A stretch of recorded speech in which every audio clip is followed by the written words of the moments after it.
I want to tell you about an essential vitamin you've probably never heard of.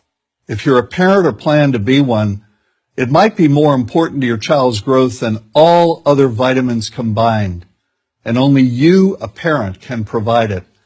I call it vitamin N, the word no. More and more children, I find, are suffering from vitamin N deficiency, and they, their parents, and our entire culture are paying the price. Let me illustrate my point with a story that's quite typical. A father, I'll call him Bill, gave his son, age 5, pretty much everything the little boy asked for. Like most parents, Bill wanted more than anything for his son to be happy, but he wasn't. Instead, he was petulant, moody, and often sullen. He was also having problems getting along with other children. In addition, he was very demanding and rarely, if ever, expressed any appreciation, let alone gratitude, for all the things Bill and his wife were giving him. Was his son depressed, Bill wanted to know? Did he need therapy? His son, I told him, was suffering the predictable ill effects of being overindulged. What he needed was a healthy and steady dose of vitamin N.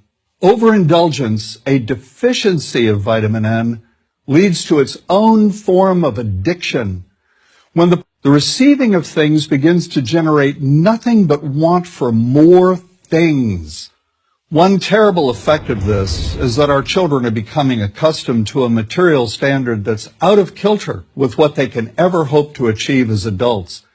Consider also that many, if not most, children attain this level of affluence not by working, sacrificing, or doing their best, but by whining, demanding, and manipulating. So in the process of inflating their material expectations, we also teach children that something can be had for next to nothing.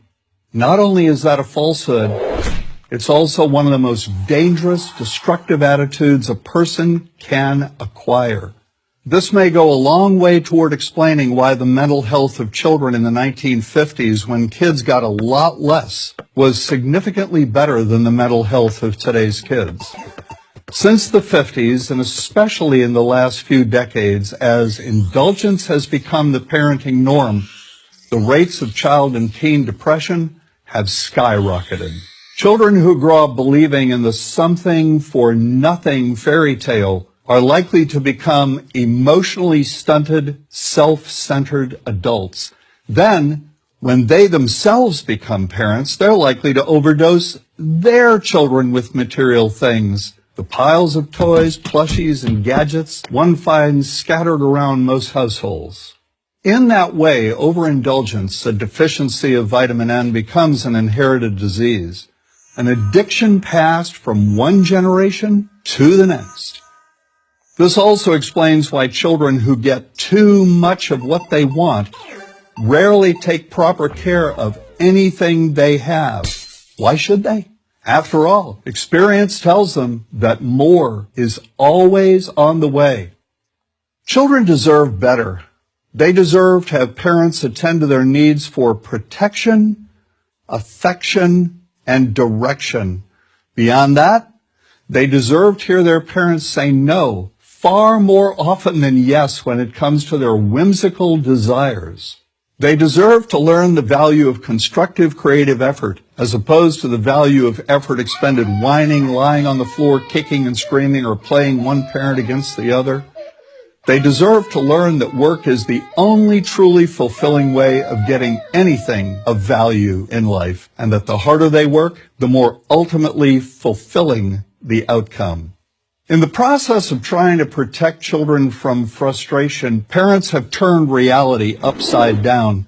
A child raised in this topsy-turvy fashion may not have the skills needed to stand on his or her own 2 feet when the time comes to do so. Here's a simple rule. Turn your children's world right side up by giving them all of what they truly need, but no more than 25% of what they simply want.